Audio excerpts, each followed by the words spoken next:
الحمد للہ رب العالمین والصلاة والسلام علی سید الانبیاء والمرسلین وعلی آلہ واصحابہ اجمعین، اما بعد۔ اچھا بچوں، اس سے پچھلی نشست میں بات ہم یہ کر رہے تھے، سمجھنے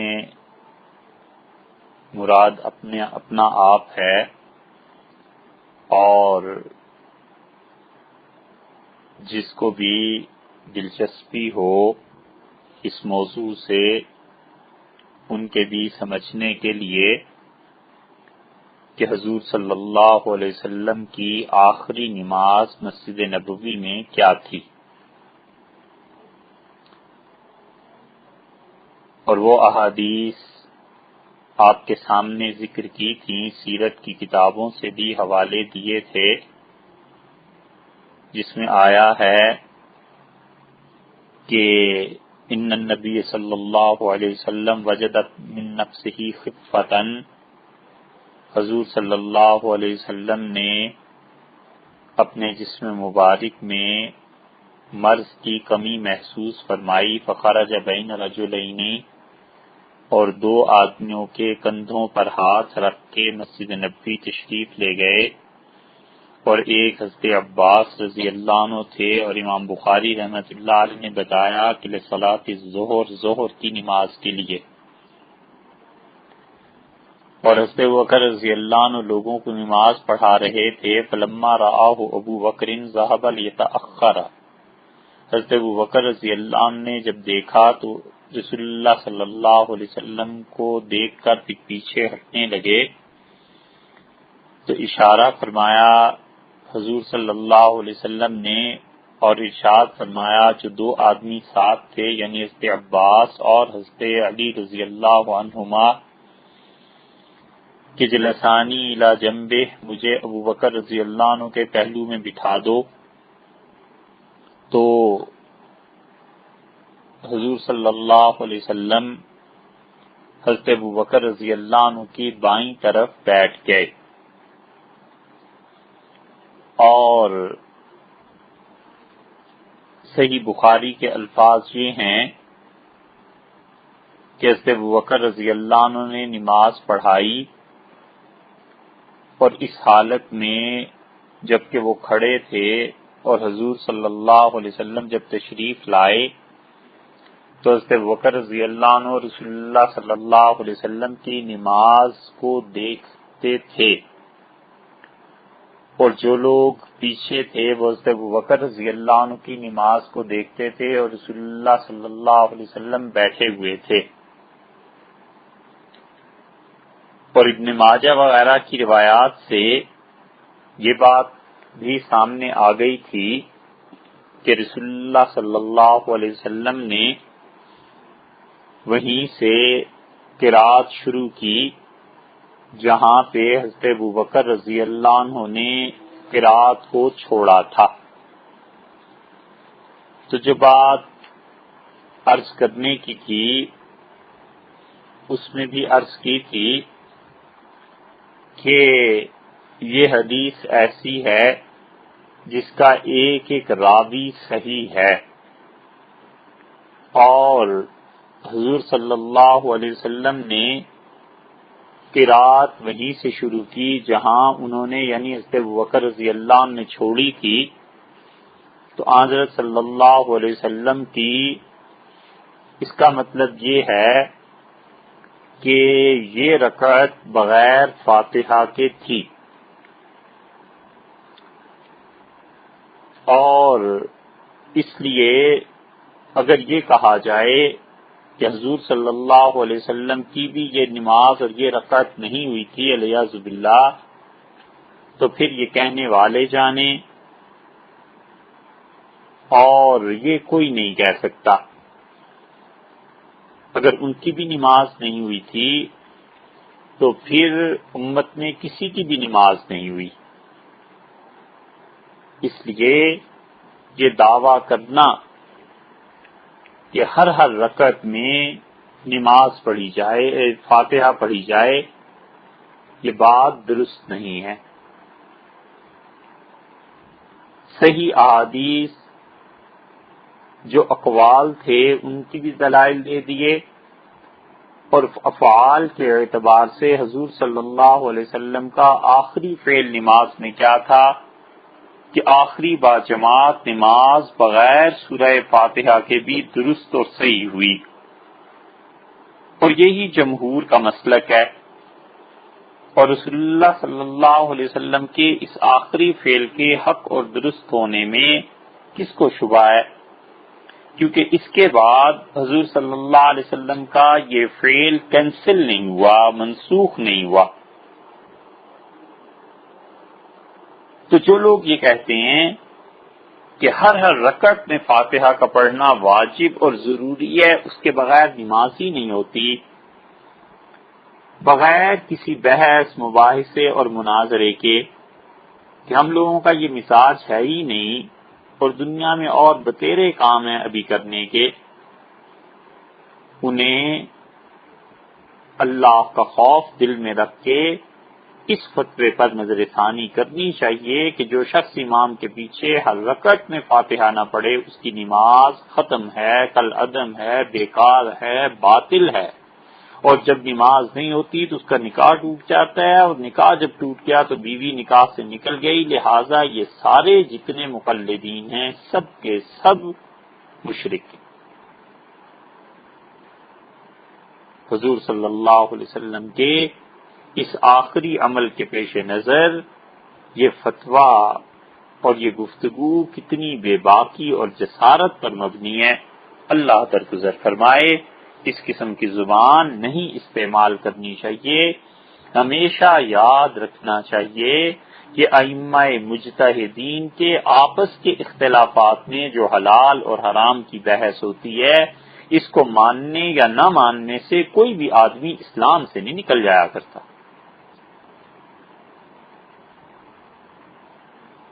اس لیے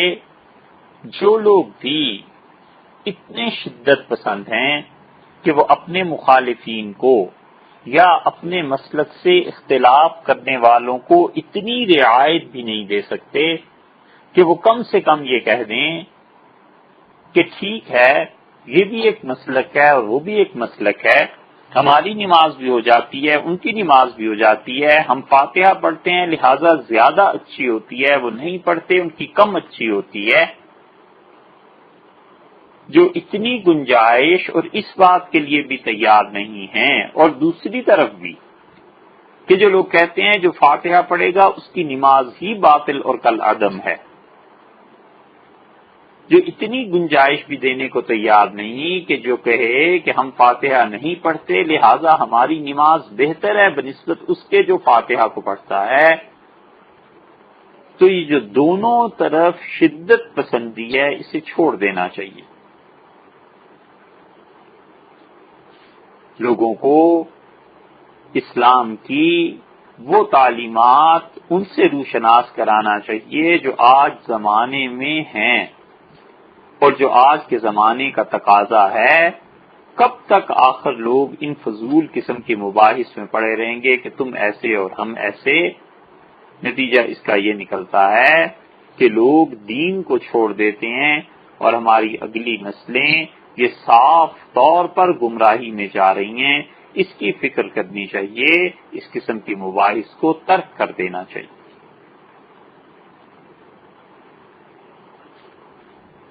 اور حضور صلی اللہ علیہ وسلم کا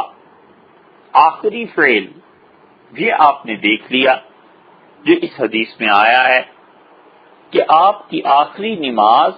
ظہر کی مسجد نبوی کی، اور اس میں رسول اللہ صلی اللہ علیہ وسلم نے سورہ فاتحہ نہیں پڑھی۔ اس حدیث کے دیگر طرق پر جب غور کیا جائے تو امام بہقی رحمۃ اللہ علیہ نے السنن الکبریٰ جو ان کی کتاب ہے اور یہ چھپی ہے کچھ عرصہ پہلے ملتان سے، اور حاشیہ اس پہ علاء الدین بن علی بن عثمان ماردینی رحمۃ اللہ علیہ کا، اور سنن کبریٰ کا ذیل انہوں نے لکھا ہے الجوہر النقی کے نام سے۔ اس میں یہ امام بہقی رحمۃ اللہ علیہ اسی حدیث کو لائے ہیں، اور ارقم بن شرحبیل کہتے ہیں کہ میں نے سفر کیا حضرت عبداللہ ابن عباس رضی اللہ عنہما کے ساتھ مدینہ منورہ سے شام کا۔ تو یہ جو ان اکابر کے ساتھ سفر ہوتا تھا، بہت کچھ سیکھنے کے مواقع لوگوں کو ملتے تھے اور لوگ سیکھتے تھے۔ اسی لیے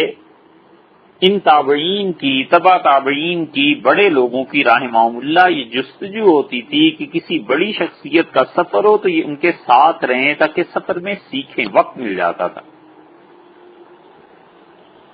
تو ابن عباس رضی اللہ عنہ مدینہ منورہ سے شام تشریف لے جا رہے تھے، تو میں نے ان سے اس حدیث کا ذکر کیا کہ رسول اللہ صلی اللہ علیہ وسلم کی وفات کا جو مرض تھا وہ کیا تھا، تو انہوں نے ساری باتیں مجھے سنائیں۔ اور پھر بہقی رحمۃ اللہ علیہ کے لفظ لائے ہیں کہ فاستفتح النبی صلی اللہ علیہ وسلم، کہ رسول اللہ صلی اللہ علیہ وسلم نے نماز میں قرات کو وہاں سے شروع کیا من حیث انتہا ابو بکر من القرآن، جہاں حضرت ابو بکر رضی اللہ عنہ نے قرآن کو چھوڑا تھا، یعنی ظہر کی پہلی رکعت میں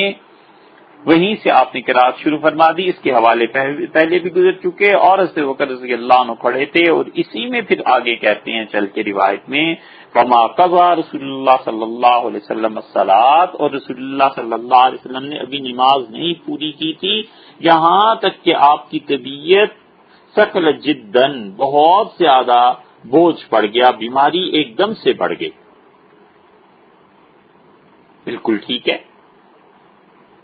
یہ ہوا ہے۔ اب اس کے بعد جو دھوکہ دیتے ہیں وہ اس اگلی الفاظ سے، یہ نہیں سمجھنا چاہیے کہ اگر ہم احناف کے دلائل اور ان کا موقف بیان کر رہے ہیں تو دوسری طرف کے دلائل پر نظر نہیں ہے، ان الفاظ کے ذریعے دوسری طرف سے دلیل جاتی ہے، اور وہ کہتے ہیں کہ دیکھو اس حدیث میں یہ آ گیا ہے کہ رسول اللہ صلی اللہ علیہ وسلم کی طبیعت مبارکہ بہت زیادہ بوجھل ہو گئی، فخرجا، رسول اللہ صلی اللہ علیہ وسلم مسجد سے نکلے، دو آدمیوں کے کندھوں پر ہاتھ رکھ کے، اور آپ کی انگلیوں سے جو پاؤں مبارک کی تھیں زمین پر نشانات پڑ رہے تھے، فمات رسول اللہ صلی اللہ علیہ وسلم، اور رسول اللہ صلی اللہ علیہ وسلم انتقال فرما گئے، اور آپ نے کوئی وصیت نہیں کی تھی۔ تو کہتے ہیں اس حدیث میں تو آ گیا کہ طبیعت مبارکہ پر بوجھ زیادہ بڑھ گیا تو آپ مسجد سے تشریف لے گئے، تو لازمی بات ہے کہ حجرے میں اپنے گھر میں جب تشریف لے گئے ہوں گے تو وہاں جا کر نماز پڑھی ہوگی۔ اب یہ ہوں گے اور ہوگی جو ہے یہ اس حدیث میں نہیں ہے، بس یہ قیاس ہے کہ ایسے ہوا تھا، ایسے ہوا ہوگا، ایسے ہوا ہوگا۔ جب کوئی آدمی اس حدیث کو دیکھتا ہے تو وہ کہتا ہے ارے یہ تو رسول اللہ صلی اللہ علیہ وسلم نے نماز ہی پوری نہیں کی تھی، یہ حنفی دھوکہ دیتے ہیں۔ بچوں بات یہ نہیں ہے میرے بھائی، بات ایسی ہے کہ رسول اللہ صلی اللہ علیہ وسلم یقیناً اس نماز میں آپ کی طبیعت مبارکہ پر بوجھ پڑ گیا تھا، بیماری زیادہ ہو گئی تھی، اور حضور صلی اللہ علیہ وسلم نے نماز مکمل کی ہے، پھر اس کے بعد گئے ہیں دو آدمیوں کے کندھوں پہ ہاتھ رکھ کے۔ اگر فا کا جو لفظ ہے اس کا ترجمہ یہی کرنا چاہیے کہ فوراً ہی رسول اللہ صلی اللہ علیہ وسلم نماز پوری کیے بغیر ہی تشریف لے گئے تھے، تو پھر آگے بھی آتا ہے فماتا رسول اللہ صلی اللہ علیہ وسلم، اور رسول اللہ صلی اللہ علیہ وسلم کا انتقال ہو گیا، تو یہاں ترجمہ کرنا چاہیے پھر فوراً ہی مسجد سے نکلتے ہی انتقال بھی فرما گئے تھے۔ حالانکہ اگر یہ جمعرات کے دن کی نماز تھی تو جمعہ، ہفتہ، اتوار اور سوموار چوتھے دن جا کر حضور صلی اللہ علیہ وسلم دنیا سے تشریف لے گئے ہیں، یہ 4 دن کم سے کم درمیان میں تھے، تو راوی جو بیان کرتا ہے وہ صرف ایک چیز بیان کر رہا ہے کہ پھر ایسے ہوا، پھر ایسے ہوا۔ اس میں کس کو اختلاف ہے کہ رسول اللہ صلی اللہ علیہ وسلم کا مرض مبارک نماز میں زیادہ نہیں ہو گیا تھا، حضور صلی اللہ علیہ وسلم کی طبیعت پہ بوجھ پڑ گیا، یہ بھی ٹھیک ہے، لیکن یہ نہیں ہے کہ فوراً ہی اس کے بعد نماز توڑ کے تشریف لے گئے ہوں گے۔ اگر حضور صلی اللہ علیہ وسلم نے نماز توڑ دی ہوتی، کوئی راوی کسی حدیث میں تو کہتا، کوئی نہیں کہتا۔ اور اس کے برعکس احادیث آ گئی ہیں کہ رسول اللہ صلی اللہ علیہ وسلم نے نہ صرف یہ کہ نماز یہ پوری کی بلکہ رسول اللہ صلی اللہ علیہ وسلم اس نماز کے بعد ٹھہرے بھی ہیں. یہی حدیث ہے. یہ جو بار بار ہم کہتے ہیں نا کہ ایک ہی حدیث کو دیکھنا اس پہ فتوے دینا یہ کسی آدمی کے لیے جائز نہیں ہے جب تک کہ اس حدیث کے تمام طرح اس کا علم نہ ہو. ٹھیک یہی حدیث امام بخاری رحمۃ اللہ علیہ کتاب المغازی میں لائے ہیں دوسری جلد میں، اور یہ دوسری جلد کا صفحہ 639 ہے، 18واں پارہ ہے. امام بخاری رحمۃ اللہ نے جو باب باندھے ہیں اس میں سے 18ویں پارے میں وہ جا کر لائے ہیں، 18ویں جز میں وہ یہی حدیث نقل کرتے ہیں. حضرت عائشہ رضی اللہ عنہا کی روایت ہے، کہتی ہیں جب رسول اللہ صلی اللہ علیہ وسلم کے مرض مبارک زیادہ ہو گیا اور پھر آپ نے ارشاد فرمایا نماز وغیرہ کے متعلق وہی تمام باتیں، پھر اس کے بعد حضور صلی اللہ علیہ وسلم 2 آدمیوں کے کندھوں پر رکھ کر ہاتھ تشریف لے گئے، اور پھر اس آدمی نے جا کر راوی رحمت اللہ علیہ نے یہی حدیث حضرت عبداللہ ابن عباس رضی اللہ عنہ کو سنائی اور کہا ام المومنین رضی اللہ عنہ نے بتایا تھا دوسرے آدمی کون تھے. پھر یہ ساری باتوں کے بعد رسول اللہ صلی اللہ علیہ وسلم کے غسل کا بھی تذکرہ. پھر کیا ہوا؟ حضور صلی اللہ علیہ وسلم نماز کے لیے جب تشریف لے گئے ثم خرج الی الناس لوگوں کی طرف گئے فصلی لهم اور رسول اللہ صلی اللہ علیہ وسلم نے نماز پڑھائی وخطبهم اور رسول اللہ صلی اللہ علیہ وسلم نے انہیں خطبہ بھی دیا. دیکھا آپ نے یہی ظہر کی نماز تھی. امام شافعی رحمۃ اللہ علیہ کے بقول ایک ہی نماز پڑھائی مسجد نبوی میں اپنے ایام مرض میں، اور حضور صلی اللہ علیہ وسلم کا تشریف لے جانا پھر ان کو نماز پڑھانا یہ بھی ذکر آ گیا، اور پھر اس کے بعد خطبہ بھی دیا. اور یہ وہ خطبہ تھا جس میں حضور صلی اللہ علیہ وسلم نے فرمایا تھا کہ سارے دروازے اس مسجد کے بند کر دینا سوائے ابو بکر رضی اللہ عنہ کے دروازے کے اور اسی میں رسول اللہ صلی اللہ علیہ وسلم نے فرمایا تھا کہ لوگوں کے جتنے احسانات تھے میں اتار چکا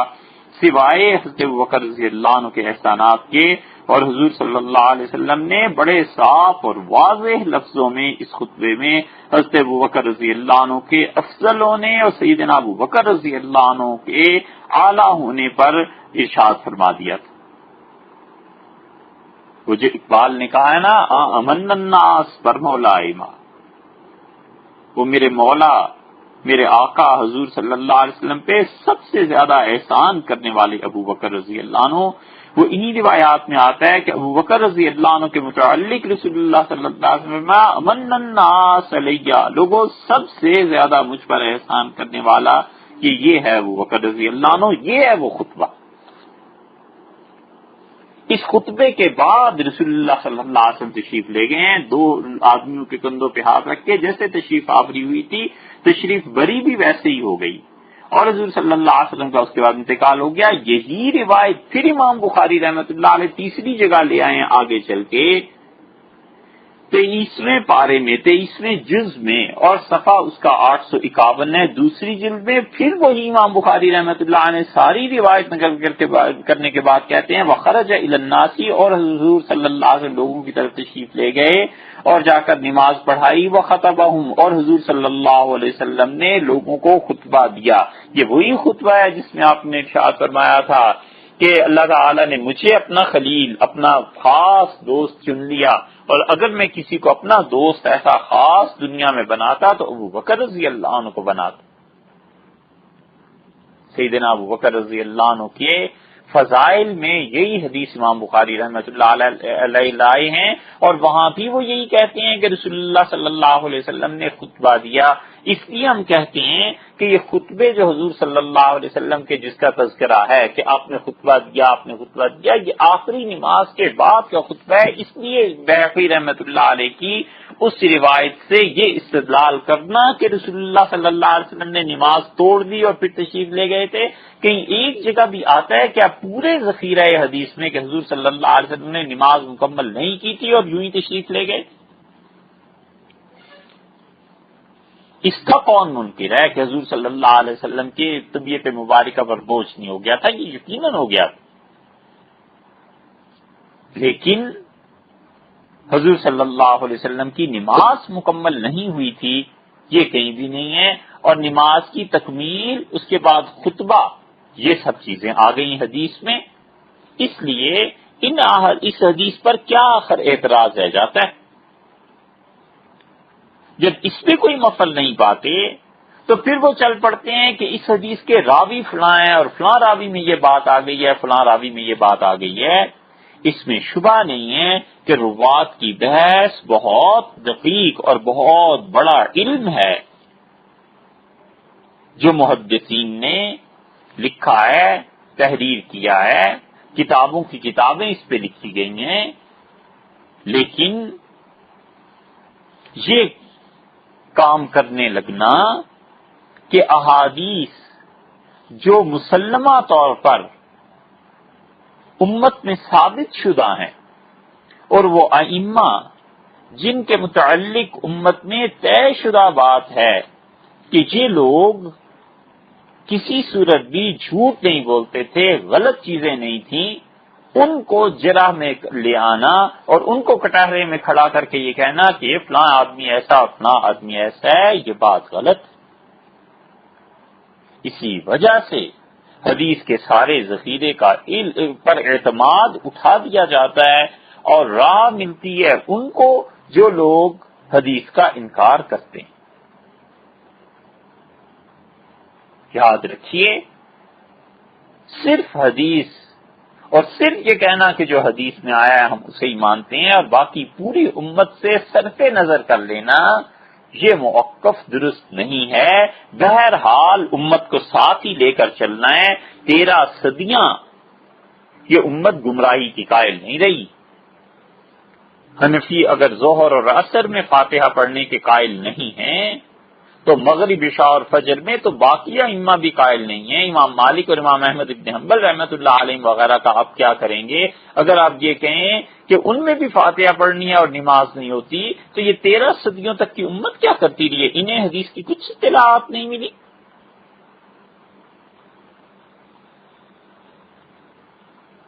حدیث میں یہ طے شدہ اصول ہے کہ راوی کو معمولی وہم ہو جائے، کوئی تھوڑا بہت تغیر ہو جائے، نسیان لاحق ہو جائے تو ہم لوگ ان کی احادیث کو ترک نہیں کر سکتے۔ ہم یہ نہیں کہہ سکتے کہ راوی بالکل ہی غلط ہو گیا۔ اس حدیث میں ابو اسحاق رحمۃ اللہ علیہ پر لوگوں نے اعتراض کیا ہے، ان لوگوں نے جو یہ کہنا چاہتے ہیں کہ امت میں ان کے علاوہ کسی کی نماز ہی نہیں ہوتی، لیکن یہ بات درست نہیں۔ بڑے بڑے ائمہ میں ان کا شمار ہوتا ہے۔ ذہبی رحمۃ اللہ علیہ نے تصریح کی ہے کہ وہ تابعین میں سے تھے۔ ہاں، بڑھاپے میں ان پر کچھ نسیان طاری ہو گیا تھا، لیکن یہ تھوڑا ہی ہے کہ ہم ان کے بڑھاپے کے نسیان کی وجہ سے ان کی ساری روایات کو کل عدم قرار دے دیں۔ یحییٰ ابن سعید رحمۃ اللہ علیہ نہیں تھے؟ بڑے پکے محدث تھے، بہت کم غلطیاں ان سے ہوئی ہیں، لیکن چند احادیث ایسی ہیں اور اس پہ خطیب بغدادی نے آگے جو جملہ لکھا ہے وہ یہی ہے کہ وہ کہتا ہے متن اور سند میں خطا سے کون محفوظ رہ سکتا ہے؟ ہو جاتا ہے۔ اگر محض وہم کی بنیاد پہ اور چھوٹی چھوٹی چیزوں کی بنیاد پر احادیث کو رد کرنے کا سلسلہ شروع کر دیا جائے تو پھر امام مالک رحمۃ اللہ علیہ کو کون بچا سکتا ہے؟ کیا اگلی نشست اس پہ رکھیں کہ امام مالک رحمۃ اللہ علیہ سے کیا غلطیاں ہو گئی تھیں اور امام بخاری رحمۃ اللہ علیہ سے کیا غلطیاں ہو گئی تھیں اور امام مسلم رحمۃ اللہ علیہ سے کیا غلطیاں ہو گئی اور نسائی نے کہاں کہاں خطا کی ہے؟ حدیث کے سارے علم پر اعتماد کو اٹھانا چاہتے ہیں لوگ، اس لیے بڑے بڑے محدثین سے خطا ہو جاتی ہے اور آنے والی امت اس خطا کو دور بھی کرتی ہے، لیکن یہ نہیں ہے کہ ہم سرے سے ان روایات کا انکار کر دیں۔ علی ابن مدینی رحمۃ اللہ علیہ کا نام آپ نے سنا ہی ہوگا. علی ابن مدینی رحمۃ اللہ علیہ یہ امام بخاری رحمۃ اللہ علیہ کے استاد ہیں, امام احمد ابن حنبل رحمۃ اللہ علیہ کے ہم اثر. اور علی ابن مدینی پر ایک بہت بڑے محدث ہیں عقیلی, اور عقیلی یا عقیلی رحمۃ اللہ علیہ نے جرح کر دی, اور عقیلی نے لکھا کہ علی ابن مدینی رحمۃ اللہ علیہ جو ہیں وہ فلاں فلاں جگہ پر ایسے ہو گئے. بڑی اچھی بات اس پہ امام ذہبی رحمۃ اللہ علیہ نے لکھی ہے. ذہبی میزان الاعتدال میں یہ ساری چیزیں نقل کرنے کے بعد عقیلی کی رائے بھی, پھر ذہبی رحمۃ اللہ علیہ کہتے ہیں کہ فمالک عقل یا عقیلی, عقیلی تیری عقل کو کیا ہو گیا ہے؟ اتدری فی من تکلم, تمہیں سمجھ نہیں آئی تم کتنے بڑے آدمی کے متعلق گفتگو کر رہے ہو؟ کیا تحریر لکھتے ہو؟ تمہاری عقل کہاں کھو گئی ہے؟ اور پھر اس کے بعد عقیلی کو انہوں نے لکھا ہے وہی آگے جملے, اور کہتے ہیں کہ میں چاہتا ہوں, ذہبی کہتے ہیں رحمت اللہ علیہ, میں چاہتا ہوں عقیلی میرے سامنے کسی ایسے شخص کا نام لو جسے امت سقا اور صد قرار دے چکی ہو اور اس سے غلطی نہ ہوئی ہو. معمولی غلطیاں یہ ہر ایک سے ہو جاتی ہیں, کوئی آدمی اس سے محفوظ نہیں ہے, کوئی آدمی اس کا دعویٰ نہیں کرتا. اور جس کی غلطیاں یہ جس کی معمولی چیزیں بھی زندگی میں سامنے آ جاتی ہیں پھر وہ اس سے رجوع بھی کر لیتا ہے. ہم میں سے کون کہہ سکتا ہے کہ امام ابو حنیفہ رحمۃ اللہ علیہ نے اپنی حیات طیبہ میں جتنے اجتہادات کیے تھے 100% سب کے سب درست تھے؟ کیا ایسے نہیں ہے کہ امام ابو حنیفہ رحمۃ اللہ علیہ نے اجتہاد سے ایک مسئلے کو بتلایا اور ان کے دوستوں نے, ان کے ساتھیوں نے, ان کے شاگردوں نے کہا حضرت اس میں ہماری رائے یہ ہے, اور انہوں نے دلائل پہ بحث کی, حتیٰ کہ امام صاحب رحمۃ اللہ علیہ نے رجوع کر لیے؟ ہوتا ہے. لیکن امت جو چیزیں طے کر چکی ہے ان کے بارے میں نئے سرے سے پھر ان مباحث کو شروع کرنا وقت کے ضیاع کے علاوہ اور کون سی ایسی چیز؟ اس لیے جو احادیث ہیں بخاری کی اور حضور صلی اللہ علیہ وسلم کے وفات سے پہلے کی آخری چیزیں, ان کے سب راوی صحیح. اور حدیث میں یہ قاعدہ اور اصول کی بات ہے کہ اتنے بڑے بڑے ائمہ جب کسی حدیث کا اقرار کر لیں, اس بات کر لیں اور اس کو لکھ دیں, تو پھر ان احادیث پر بحث کرنا اتنا آسان نہیں ہے, اور ان کے روات کو چیلنج کرنا بھی اتنا آسان نہیں ہے. اور پھر صرف حدیث یہی نہیں ہوا کرتی کہ اس کی سند بالکل ٹھیک ہو اور اس کے راوی ایک ایک آدمی ٹھیک ہو اور پھر اس کا متن بھی ٹھیک ہو, بلکہ کبھی کبھی ایسے بھی ہوتا ہے کہ مجتہد جب کسی حدیث سے استدلال کرتا ہے اور وہ کہتا ہے کہ میری دلیل یہ حدیث ہے, تو مجتہد جب کسی حدیث سے استدلال کرے تو اس کا استدلال حدیث کے صحیح ہونے کی دلیل بن جاتی ہے. بہت اچھی بحث اس پہ اگر آپ دیکھنا چاہیں تو التقریر کمال الدین ابن حمام رحمۃ اللہ علیہ کی اس میں مل جائے گی. ابن حمام رحمۃ اللہ علیہ نے لکھا ہے کہ قاضی جو انصاف کرنے والا ہے اس کا فیصلہ, جو حدیث کا راوی ہے اس کا صحیح ہونا, یہ سب چیزیں مجتہدین جب کسی حدیث سے اجتہاد کرتے ہیں تو اپنے اجتہاد سے ان چیزوں کو ثابت کرتے ہیں. اور عبد الوہاب شعرانی رحمۃ اللہ علیہ ایک جگہ لکھتے ہیں میزان الشریعہ میں, وہ کہتے ہیں کہ اگر کوئی اعتراض کرے کہ امام ابو حنیفہ رحمۃ اللہ علیہ جن احادیث سے استدلال کر رہے ہیں کوئی حدیث ضعیف ہے اور وہ یہ کہے کہ اس سند میں ضعف ہے, تو دیکھنا یہ چاہیے کہ امام ابو حنیفہ رحمۃ اللہ علیہ سے لے کر رسول اللہ صلی اللہ علیہ وسلم تک جتنے راوی ہیں ان میں سے کون کمزور ہے. اگر ضعف امام ابو حنیفہ رحمۃ اللہ علیہ کے بعد کے درجے کے راویوں کا ہے, ان زمانے میں ان کے بعد کے لوگوں کا ہے, تو پھر ان لوگوں پر بحث کرنی چاہیے. ان لوگوں کا معاملہ ہے. امام ابو حنیفہ رحمۃ اللہ نے جو استدلال کیا تھا بس وہ کافی ہے کہ امام مجتہد نے حدیث سے استدلال کیا، ان کے پاس یہ حدیث صحیح سند سے ثابت تھی۔ یہ شور مچاتے رہنا کہ ہمیں تو صرف رسول اللہ صلی اللہ علیہ وسلم کی بات ہے جی، بس ہم تو نبی علیہ السلام سے بات، بس نبی علیہ السلام سے ثابت ہو جائے، نبی علیہ السلام سے، یہ ٹھیک وہ بے اعتدالی ہے۔ غور سے سننا چاہیے اور اپنے آپ کو بچائیے اس شدت پسندی سے، اور کبھی ایسے شدت پسند لوگوں کی بات مت سنیے جو اس طرح کے نعرے لگاتے ہیں۔ یہ ٹھیک وہ بے اعتدالی ہے جو سیدنا علی رضی اللہ عنہ کے زمانے میں خوارج میں پیدا ہو گئی تھی۔ وہ بھی یہی نعرے لگاتے تھے، وہ کہتے تھے ہمیں قرآن کے علاوہ کوئی بات ماننی ہی نہیں۔ اور حضرت علی رضی اللہ عنہ اور حضرت معاویہ اور عمر بن العاص رضی اللہ عنہم، ان سب کے قتل کی جو سازش اور منصوبہ انہوں نے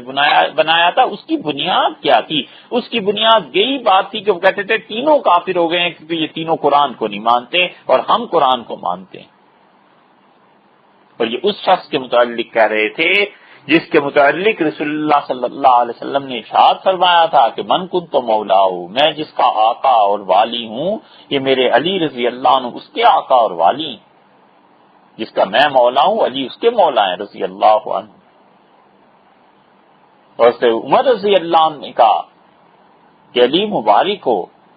آپ میرے بھی آقا ہو گئے اور تمام ایمان والوں کی آپ مولا اور آقا ہیں۔ آج کے بعد رسول اللہ صلی اللہ علیہ وسلم نے آپ کے لیے یہ فرما دیا ہے۔ یہ اس ہستی پر فتویٰ لگا رہے تھے اور نعرہ کیا تھا کہ قرآن کے علاوہ کچھ نہیں مانتے، اور قرآن ہی سے انہوں نے حضرت علی رضی اللہ عنہ کا کفر اپنے نزدیک علیہ باللہ ثابت کر دیا۔ اور ہزاروں لڑکے جنہوں نے نیا نیا دین سیکھا تھا، جن میں ادب نہیں تھا اور حیا نہیں تھی کہ صحابہ کرام رضی اللہ عنہ کے سامنے منہ کھولتے تھے، بحثیں کرتے تھے، یہ ہزاروں لڑکے اٹھے اور جھنڈے لہراتے ہوئے اور نعرے لگ رہے تھے، رو الی الجنہ، رو الی الجنہ، جنت کا راستہ، جنت کی طرف چلو،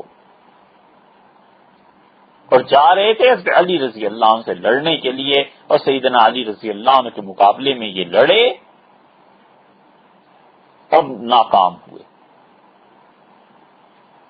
اور اللہ نے سیدنا علی رضی اللہ عنہ کو ان پر غلبہ دیا،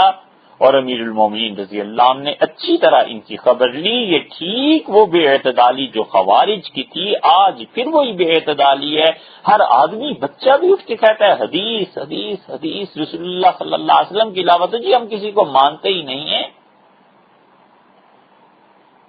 کیا بات ہے؟ وہی جو حضرت علی رضی اللہ عنہ نے اس زمانے میں کہی تھی، انہوں نے قرآن کے بارے میں کہی تھی، وہی بات اب حدیث کے بارے میں انہوں نے فرمایا کہ کلمۃ حق، بات ان کی سچی ہے کہ قرآن کے علاوہ کوئی کتاب مانے جانے کے قابل نہیں، لیکن جو اس سے مطلب اور نتیجہ یہ نکال رہے ہیں نا، یہ باطل ہے۔ ایک مثال اس کی عرض کریں کہ کبھی جملہ سچا ہوتا ہے اور اس سے مطلب جو نکالتے ہیں وہ غلط ہوتا ہے۔ وہ ایسے ہی ہے جیسے سیدنا عمر رضی اللہ عنہ کے سامنے ایک مقدمہ آیا اور اس لڑکے نے کہا کہ اس نے میری والدہ کو گالی دی ہے، تو حضرت عمر رضی اللہ عنہ بیٹھے ہوئے تھے، صحابہ رضی اللہ عنہ بھی بیٹھے ہوئے تھے، مسجد نبوی میں مقدمہ پیش ہو گیا۔ تو اس نے کہا امیر المومنین، میں نے اس کے والدین کو گالی نہیں دی، میں نے تو کہا ہے کہ تمہارے والدین جو تھے ان کا آپس میں نکاح ہوا تھا اور تمہاری والدہ تمہارے والد کے نکاح میں تھی، ایسے جملے کہے۔ تو صحابہ رضی اللہ عنہ سے حضرت عمر رضی اللہ عنہ پوچھا، انہوں نے کہا یہ تعریف یا اور کیا ہے، ٹھیک ہے۔ حضرت عمر رضی اللہ عنہ نے کہا سبحان اللہ، اسے تعریف کے لیے یہی جملہ ملا تھا؟ یہ در حقیقت اس کی ماں پر تہمت لگانا چاہتا ہے، لیکن اس نے پہلو دوسرا اختیار کیا۔ حضرت عمر رضی اللہ عنہ فرمایا یہ اپنے دعوے کو ثابت کرے، نہیں تو 80 درے لگاؤ اس کو تاکہ آئندہ کسی کی ماں کے متعلق یہ زبان نہ کھولے۔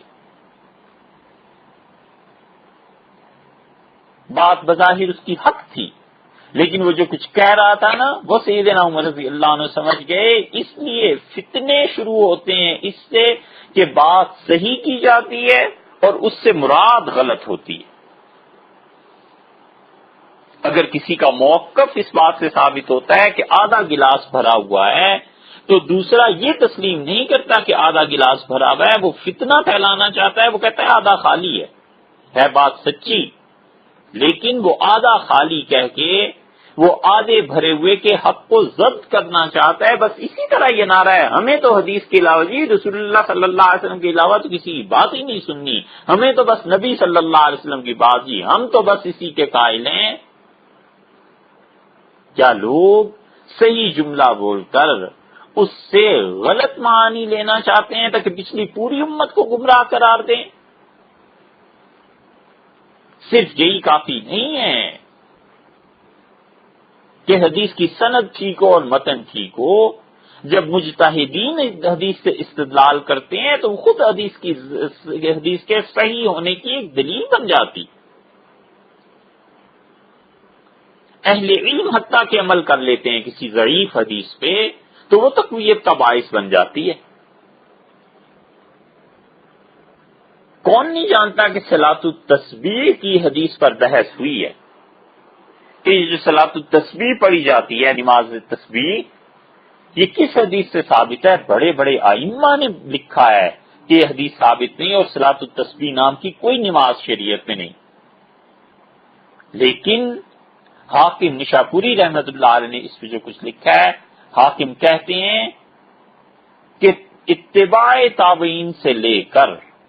ہمارے اس دور تک تمام امت کے صلحاء اس نماز کو پڑھتے آئے ہیں اور لوگوں کو اس کی تعلیم دیتے رہے ہیں، اور ان ائمہ میں عبداللہ ابن مبارک رحمت اللہ علیہ بھی ہیں، اور وہ کہتے ہیں اتنی جمع غفیر کا، اتنی پوری امت کا عمل اس بات کو ثابت کرتا ہے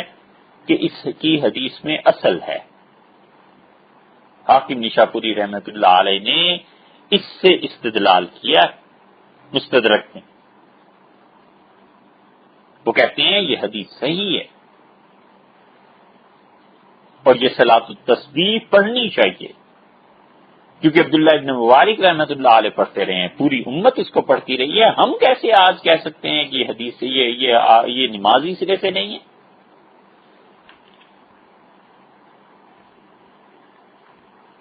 ایسے ہی حدیث کبھی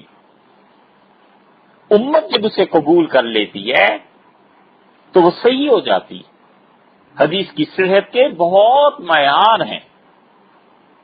یہ جو حدیث کی رٹ لگائے پھرتے ہیں نا، ان میں سے کسی کو آپ روک لیں اور اسے کہیں کہ حدیث کی کوئی 20 قسمیں گنوا دو، 10 قسمیں یاد نہیں ہوتی۔ متصل احادیث اور ہوتی ہیں، مرفوع اور ہوتی ہیں، صریح احادیث اور ہوتی ہیں، ضعیف اور ہیں، حسن اور ہیں، حسن کی آگے قسمیں ہیں، کتنی ہی اقسام ہے حدیث کی، کوئی نہیں جانتے لوگ کہ حدیث کس درجے کی ہے، مگر لفظ سیکھ لیا ہے بس ایک حدیث کا۔ ابن کثیر رحمت اللہ علیہ نے یہ بات لکھی ہے، الباعث الحسیس ان کی کتاب ہے، وہ کہتے ہیں ہم نے اپنے شیخ ابن تیمیہ رحمت اللہ علیہ کی ایک عبارت دیکھی اور اس میں شیخ نے یہ فرمایا کہ جو احادیث ائمہ اس امت کے وہ نقل کر لیں اور امت نے اسے قبول کر لیا وہ حدیث قطعی ہے۔ اور ابن کثیر رحمت اللہ علیہ کی یہ بات بڑی وزنی ہے، اور پھر کہتے ہیں ان ائمہ میں سے عبد الوہاب مالکی ہیں، ابو حامد اسفرائینی ہیں، ابو طیب تبری ہیں، ابو اسحاق شیرازی ہیں، ابن حامد ہیں، ابو یعلا بن فرع، ابو الخطاب، اور حنفیوں میں سے شمس الائمہ سرخسی اور ابن فورق اور اسفرائینی، یہ سب کہتے ہیں، اور علامہ ابن صلاح رحمۃ اللہ علیہ وغیرہ یہ سب کہتے ہیں کہ جو حدیث ائمہ روایت کریں امت نے اسے قبول کر لیا وہ حدیث قطعی کے درجے میں آ جاتی۔ اور یہ سخاوی رحمت اللہ علیہ، اللہ نے حافظ ابن حجر رحمت اللہ علیہ کو کوئی شاگرد دیا تھا تو وہ یہ امام سخاوی رحمت اللہ علیہ تھے، گویا یہ سخاوی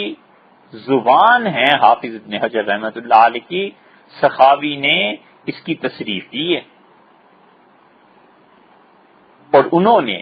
فتح المغیث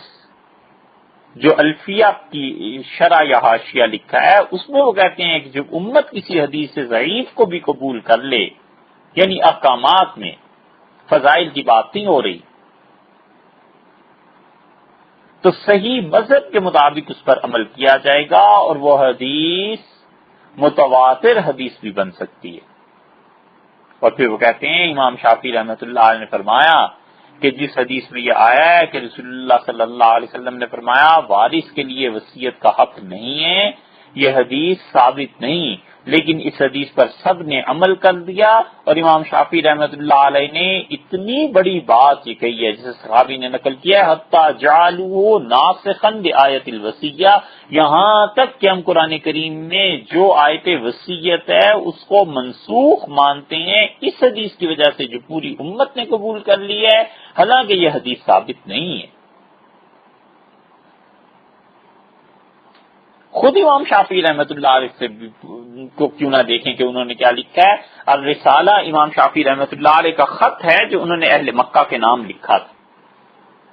اور اس خط میں امام شافعی رحمۃ اللہ علیہ کہتے ہیں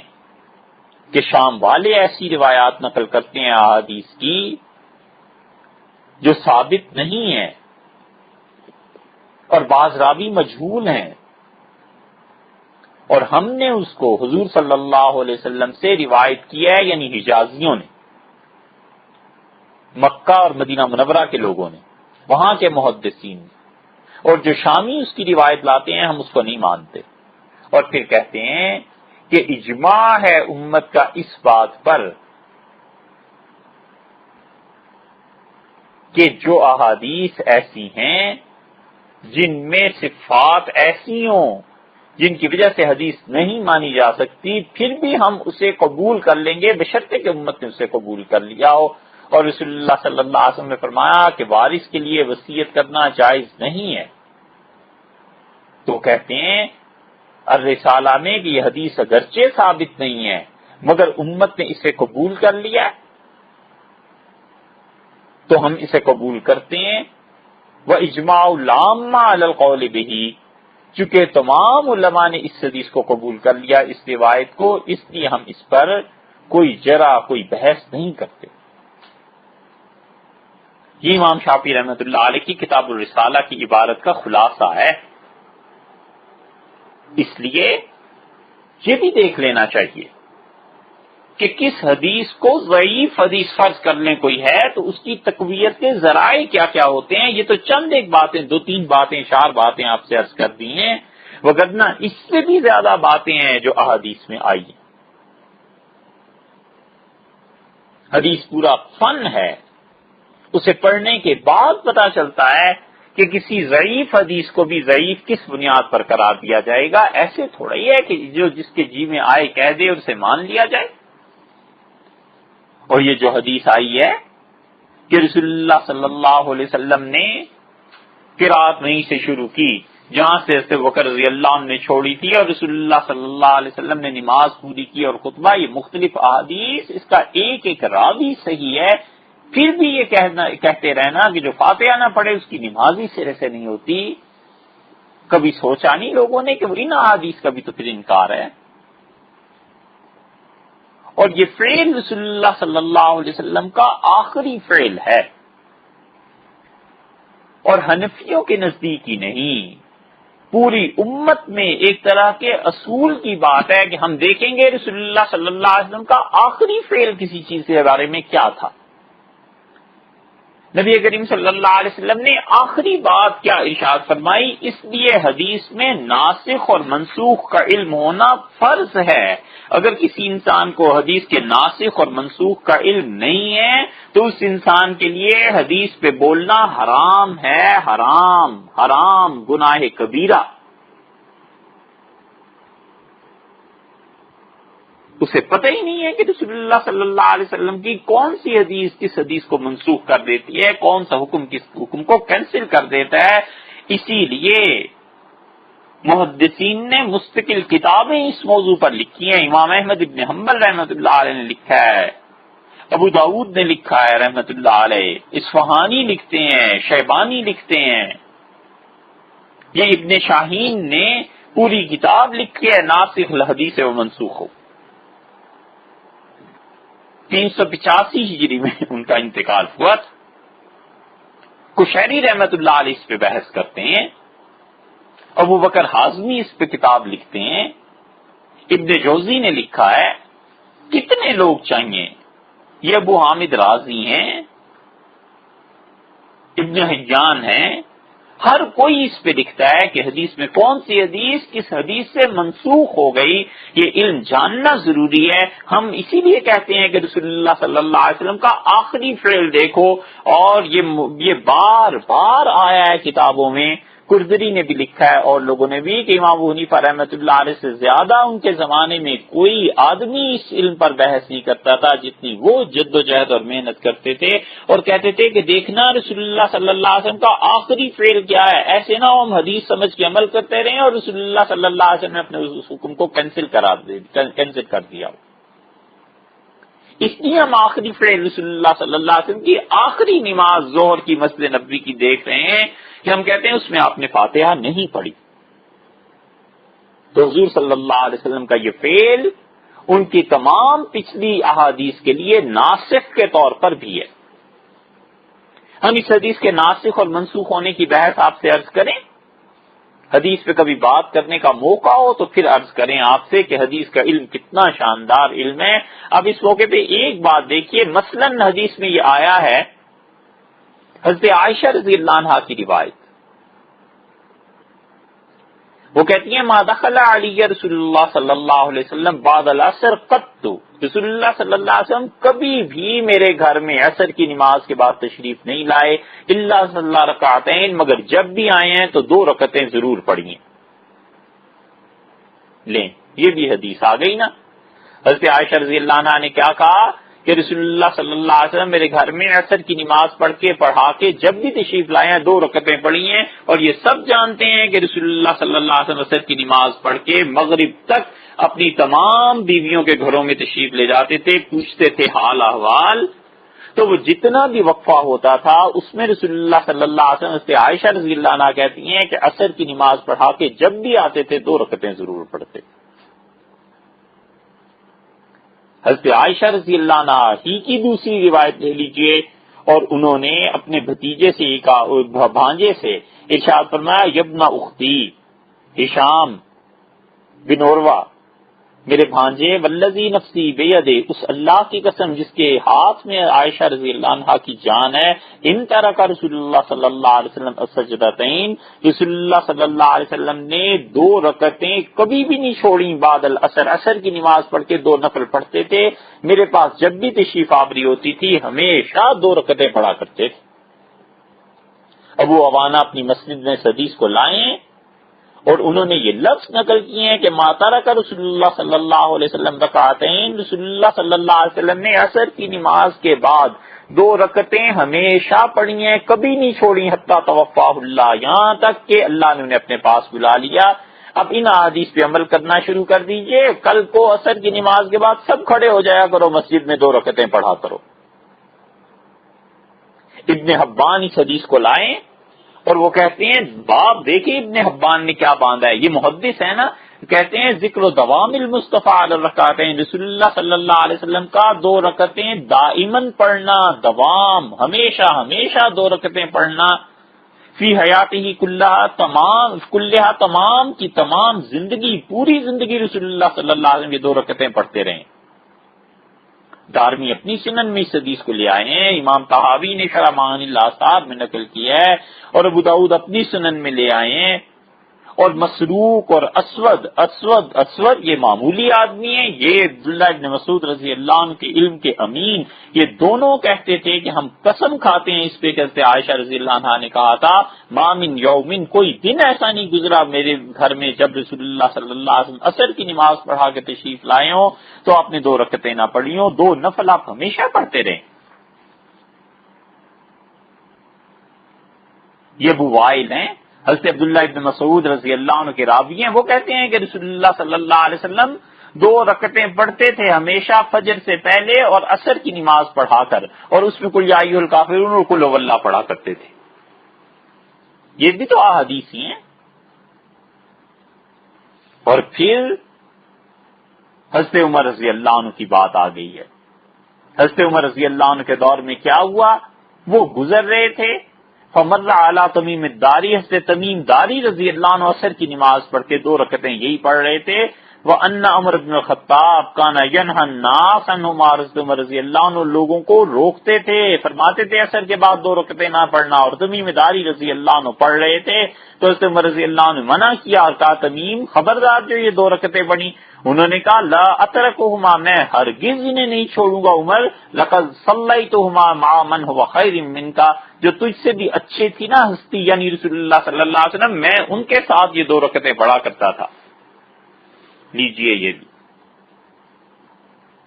یہ سارے کے سارے لوگ کیا کہتے ہیں، رسول اللہ صلی اللہ علیہ وسلم عصر کے بعد 2 رکعتیں پڑھتے تھے، پھر راوی کہتے ہیں اور صحیح راوی کہ سورہ فاتحہ کے بعد پڑھتے تھے قل هو اللہ اور قل یا ایھا الکافرون، 2 سورتیں، اور تمیم داری رضی اللہ عنہ تو کہتے ہیں میں نے بھی پڑھا ہے، اور یہ سارے کے سارے حضرات آخر یہ حدیثیں ہی تو ہیں۔ اور تمیم داری رضی اللہ عنہ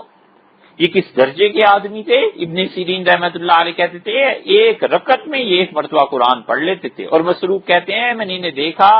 1 آیت پہ روتے روتے نماز میں کھڑے ہوئے ساری رات گزار دی، اور بار بار یہ پڑھتے رہے کہ ہم حسب الذین اجتروا السیئات، جو لوگ گناہ کرتے ہیں وہ کیا سمجھتے ہیں کہ کیا میری گرفت سے وہ چھوٹ جائیں گے، ان سے کوئی حساب نہیں ہوگا۔ یہ ہیں تمیم رضی اللہ عنہ، یہ ساری احادیث ہی تو ہیں بھائی، ان پر کیوں نہیں عمل کرتے؟ عصر کے بعد کھڑے ہو جایا کریں، 2 رکعتیں پڑھا کریں، خواتین گھر میں اور مرد مسجدوں میں۔ اور اس کی اصل کیا ہے؟ جب ہم حدیث کے ذخیرے کو دیکھتے ہیں تو آئیے پھر حضرت ام المومنین ام سلمہ رضی اللہ عنہا کے پاس چلتے ہیں۔ وہ کہتی ہیں حضرت عائشہ رضی اللہ عنہا نے ایک آدمی ان کی طرف بھیجا اور کہا ذرا ام سلمہ سے پوچھ کے آنا کہ رسول اللہ صلی اللہ علیہ وسلم یہ جو 2 رکعتیں پڑھتے تھے یہ کیا چیز تھی؟ وہ تو ہمیشہ پڑھتے رہے ہیں حضور صلی اللہ علیہ وسلم۔ تو ام المومنین ام سلمہ رضی اللہ عنہا نے کہا کہ رسول اللہ صلی اللہ علیہ وسلم 2 رکعتیں پہلے نہیں پڑھتے تھے، مگر کیا ہوا جب 9 ہجری میں عبد قیس کا وفد آیا تو اس دن حضرت صلی اللہ علیہ وسلم ظہر کے بعد کی جو 2 سنتیں فرضوں کے بعد کی تھیں وہ رہ گئیں آپ سے، اور لوگوں کے اسلام لانے کی بات ہوتی رہی یہاں تک کہ عصر کی نماز ہو گئی، اور رسول اللہ صلی اللہ علیہ وسلم عصر کے بعد جب آئے تو آپ نے فرمایا وہ 2 رکعتیں ہماری رہ گئیں ظہر کے بعد والی، تو بس پھر اس کے بعد جتنی حیات طیباتی یعنی 1 برس 2 برس یا 1.25 برس رسول اللہ صلی اللہ علیہ وسلم ہمیشہ وہ رکعتیں پڑھتے رہے۔ یہ ہے اصل میں حدیث، اور جتنے بھی لوگ پڑھتے ہیں عصر کے بعد 2 رکعتیں ان تمام احادیث کو منسوخ کیا ہے۔ ایک ام المومنین ام سلمہ رضی اللہ عنہ کی روایتیں اور عبداللہ ابن عباس رضی اللہ عنہما کی ایک روایت وہ بھی آ گئی، ایک یہ بھی آ گئی، وہ کہتے ہیں میں نے رسول اللہ صلی اللہ علیہ وسلم کے 1 سے زیادہ صحابہ رضی اللہ عنہم سے سنا ہے، وَقَانَ مِنْ أَحَبِّهِمْ إِلَىٰ رسول اللہ صلی اللہ علیہ وسلم، اور میں نے جتنے صحابہ رضی اللہ عنہ سے سنا ہے ان میں سب سے زیادہ پیارا جو رسول اللہ صلی اللہ علیہ وسلم کو اچھا لگتا تھا یعنی حضرت عمر رضی اللہ عنہ، ان سے بھی سنا ہے۔ یہ سب صحابہ رضی اللہ عنہ منع کرتے تھے کہ دیکھو فجر کے بعد کوئی نماز نہیں ہے 2 فرض پڑھنے کے بعد یہاں تک کہ سورج طلوع ہو جائے، اور عصر کی نماز کے بعد کوئی نماز نہ پڑھنا یہاں تک کہ سورج ڈوب جائے۔ یہ ہے حدیث، اس حدیث نے باقی ساری روایات کو منسوخ کر دیا۔ اور عبداللہ ابن عباس رضی اللہ عنہما کہتے ہیں شاہد عندی رجال مرضیون، میرے سامنے کی بات ہے ان لوگوں نے گواہیاں دی ہیں جن سے میں بڑا راضی اور خوش تھا، اور اللہ ان سے راضی اور خوش تھے۔ وارضاہم عندی عمر، اور جو سب سے زیادہ میں خوش ہوں جس آدمی سے جس پہ مجھے اعتماد تھا وہ عمر رضی اللہ عنہ تھے۔ اور یہ سب صحابہ رضی اللہ عنہ کہتے تھے کہ رسول اللہ صلی اللہ علیہ وسلم نے عصر کے بعد کوئی نفل پڑھنے سے بھی منع فرما دیا تھا یہاں تک کہ سورج ڈوب جائے۔ اب یہ جتنے لوگ ہیں نا یہ سمجھ گئے حضرت عمر رضی اللہ عنہ اسی لیے لوگوں کو منع کرتے تھے کیونکہ انہیں پتا تھا کہ حکم کینسل ہو گیا ہے، پہلے ہوتا تھا بعد میں ختم ہو گیا۔ اس لیے ہم کہتے ہیں کہ رسول اللہ صلی اللہ علیہ وسلم کا آخری فعل کیا تھا؟ حضور صلی اللہ علیہ وسلم کے آخر تک اس بات پر قائم تھے کہ امام کے پیچھے فاتحہ پڑھنی چاہیے. ہم ان کا خود آخری فعل دیکھتے ہیں تو رسول اللہ صلی اللہ علیہ وسلم نے نہیں پڑھا. حتیٰ کہ امام بخاری رحمۃ اللہ علیہ انہوں نے اپنی پہلی جلد میں جہاں یہ باب باندھا ہے بالکل آغاز میں کہ انما جعل الامام لیؤتم بہ، امام اس لیے ہوتا ہے کہ اس کے پیچھے کھڑے ہو کے نماز پڑھیں، اس کی اقتداء کریں. اس باب کا آخری فقرہ آپ دیکھیں نا تو وہ بھی کہتے ہیں وَإِنَّمَا يُؤْخَذُ بِالْآخِرِ فَالْآخِرِ مِنْ فِعْلِ النَّبِيِّ صلی اللہ علیہ وسلم، اور جو حکم ثابت کیا جاتا ہے وہ آخری فعل رسول اللہ صلی اللہ علیہ وسلم کا دیکھا جائے گا کہ آخر پہ پہنچ کے انہوں نے کیا کیا، کیا کہا. یہی امام ابو حنیفہ رحمۃ اللہ علیہ کا حال تھا کہ وہ حضور صلی اللہ علیہ وسلم کے آخری فعل کے پیچھے تلاش میں رہتے تھے کہ آخری فعل دیکھو رسول اللہ صلی اللہ علیہ وسلم نے کیا کیا ہے. ایسے نہ ہو ہم کسی کوئی کام کرتے رہیں حدیث سمجھ کے اور کل کو قیامت میں اللہ کے یہاں پتہ چلے کہ یہ تو حدیث کینسل ہو گئی تھی، یہ تو منسوخ ہو گئی تھی. یہ ہے ایک مجتہد آدمی کا احساس ذمہ داری. انہیں پتا تھا کہ میرے اجتہاد پہ، میرے فتوے پہ ہزاروں لوگوں نے عمل کرنا ہے، کہیں ایسے نہ ہو میں کوئی ایسا فتویٰ دے دوں، اجتہاد کے طور پہ ایسی بات کہہ دوں کہ حضور صلی اللہ علیہ وسلم نے اس سے منع کر دیا ہو یا اس کا حکم دے دیا. کون نہیں جانتا کہ رسول اللہ صلی اللہ علیہ وسلم کے پاس ایک آدمی آیا، کھلاڑی تھا، پلیئر تھا، کھیلتا تھا، ان کا نام بھی حدیث میں آ گیا، عامر ابن مالک. اور انہوں نے رسول اللہ صلی اللہ علیہ وسلم کو ایک ہدیہ پیش کیا تو آپ نے فرمایا اسلام قبول کر لو. اس نے کہا نہیں میں مسلمان نہیں ہوں گا. تو رسول اللہ صلی اللہ علیہ وسلم پھر ہمیں شرک کرنے والے کا ہدیہ قابل قبول نہیں. رسول اللہ صلی اللہ علیہ وسلم نے شرک کرنے والے کافر مشرک آدمی کا ہدیہ قبول نہیں کیا. اور رسول اللہ صلی اللہ علیہ وسلم ہی کے پاس جب 7 ہجری میں کافر بادشاہوں کی طرف سے ہدیے بھیجے گئے تو رسول اللہ صلی اللہ علیہ وسلم قبول کر لیے. کیا کہیں گے؟ یہی کہیں گے کہ اس کا مطلب یہ ہے کہ رسول اللہ صلی اللہ علیہ وسلم نے اجازت دی ہے کافروں کا ہدیہ قبول کرنے کی، کیونکہ 7 ہجری میں آپ نے قبول فرما لیا تھا، اس سے پہلے آپ نے قبول نہیں کیا تھا. تو اس کو آپ کے فعل نے آپ کے پہلے فعل کو، آپ کے دوسرے کام نے آپ کے پہلے کام کو کینسل کر دیا. یہی چیز حدیث میں ہر جگہ ملے گی. تو ہم یہ کہتے ہیں کہ حضور صلی اللہ علیہ وسلم کا آخری فعل یہ تھا.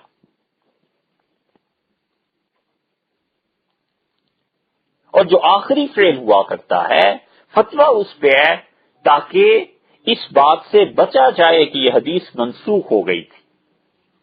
اور جس آدمی کو حدیث کے ناسخ اور منسوخ کا علم نہ ہو، حرام ہے اس شخص کے لیے ایسا فتویٰ دینا جس کی بنیاد وہ حدیث پہ رکھ رہا ہو. اسے چاہیے کہ علم حاصل کرے کہ کہیں یہ حکم رسول اللہ صلی اللہ علیہ وسلم نے خود ہی منسوخ تو نہیں فرما دیا، ارشاد تو نہیں ہو گیا کہ یہ حکم آئندہ کے لیے نہیں ہے. ایسی کئی روایات آپ کو ملیں گی جو طہارت اور غسل کے باب سے لے کر سود اور معاشرت اور معاشی مسائل تک ہیں کہ رسول اللہ صلی اللہ علیہ وسلم نے ایک چیز کی اجازت دی تھی، پھر اس کے بعد آپ نے آخر پہ پہنچ کے اسے منسوخ کر دیا. حضور صلی اللہ علیہ وسلم کے آخری فعل کو دیکھا جائے گا. اور آخری فعل کو اس بارے میں جب ہم نے دیکھا تو ہمیں یہی حدیث ملی کہ حضور صلی اللہ علیہ وسلم نے ظہر کی نماز جو ابو بکر رضی اللہ عنہ کے ساتھ پڑھی ہے اور پھر پڑھائی ہے، اس میں آپ نے سورہ فاتحہ کی تلاوت نہیں کی تھی. اور اسے ابو بکر رضی اللہ عنہ کی روایت کے رکوع میں ملے اور رسول اللہ صلی اللہ علیہ وسلم نے انہیں نماز کے دہرانے کا حکم نہیں دیا تھا. یہ تمام روایات رسول اللہ صلی اللہ علیہ وسلم سے قولاً اور عملاً یہ ثابت کرتی ہیں کہ مقتدی کے لیے کسی بھی نماز کی ہر رکعت میں سورہ فاتحہ کا پڑھنا کوئی فرض اور واجب نہیں ہے. اس موضوع پر مزید بحث انشاءاللہ آئندہ نشست میں عرض کریں گے. السلام علیکم ورحمۃ اللہ وبرکاتہ.